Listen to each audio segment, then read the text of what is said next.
ছাত্র আন্দোলনে তোলপাড় বাংলাদেশ, কারফিউ জারি হয়েছে দেশ জুড়ে। আর প্রতিবেশী বাংলাদেশের অস্থিরতার ছাপ পড়ছে এপার বাংলাতেও। এদেশের হাজারো পড়ুয়া আটকে আছে বাংলাদেশে, যা নিয়ে অভিভাবক থেকে আত্মীয়দের মধ্যে তৈরি হয়েছে উদ্বেগ।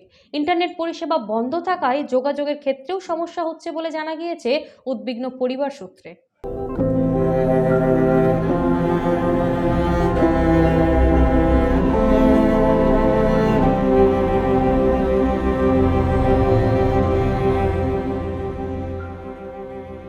কোটা নীতি নিয়ে গত কয়েকদিন ধরে উত্তপ্ত বাংলাদেশ। দেশ জুড়ে চলছে আন্দোলন, যার আঁচ পড়েছে বিভিন্ন মহাবিদ্যালয়, বিশ্ববিদ্যালয় ও মেডিকেল কলেজগুলিতে। ফলে বাংলাদেশে আটকে রয়েছেন বহু পড়ুয়া। তাতেই উৎকণ্ঠায় রয়েছেন তাদের পরিবারের লোকেরা। অনেকে ফোনেও পাচ্ছে না, তারা কি অবস্থায় রয়েছেন তা জানা যাচ্ছে না। হরিহরপাড়ার বাসিন্দা নাসিম হাসান বিশ্বাস ঢাকার ডেল্টা মেডিকেল কলেজের MBBS এর ফাইনাল ইয়ারের ছাত্র। অগ্নিগর্ভ পরিস্থিতিতে আটকে রয়েছেন ঢাকা বিমানবন্দর সংলগ্ন এলাকায়। পরিবারের লোকেদের দাবি, ঘরে ফেরার জন্য তারা যানবাহন পাচ্ছে না, বাতিল হয়েছে উড়ান। ফলে তার মতন অনেকেই পড়ে রয়েছেন বিমানবন্দর সংলগ্ন এলাকায়।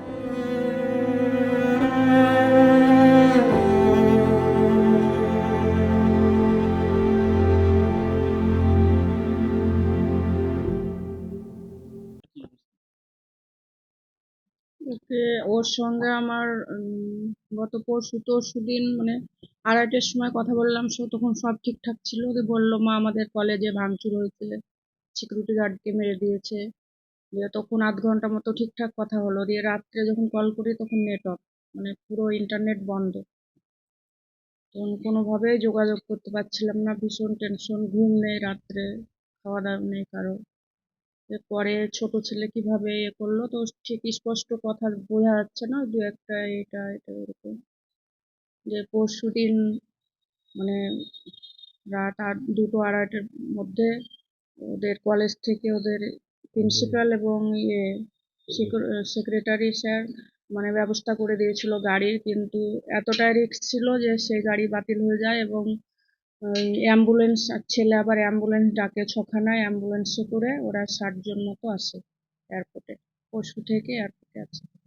আমার 2 ছেলে, বড় ছেলে বাংলাদেশ ডেল্টা মেডিকেল কলেজে MBBS পড়ছে, আজ 5 বছর হয়ে গেল। এবার ফাইনাল ইয়ার, নভেম্বরে ফাইনাল পরীক্ষা। কিন্তু ওখানে কোটা সংরক্ষণ নিয়ে বিশাল ঝামেলা, গোলাগুলি হচ্ছে, অনেক লোক মারা গেছে ছাত্রছাত্রী। ওদের কলেজের সিকিউরিটি গার্ডকে মেরে দিয়েছে। এখন এই অবস্থায় ছেলে এখন পর্যন্ত বাড়ি ঢুকতে পারেনি। খুব চিন্তায় আছে।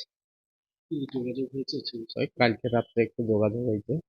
এই 3 দিন ধরে এয়ারপোর্টে আছে, উড়ান বাতিল হয়ে গেছে। আজকে 10:30টায় প্লেন পাওয়ার কথা আছে।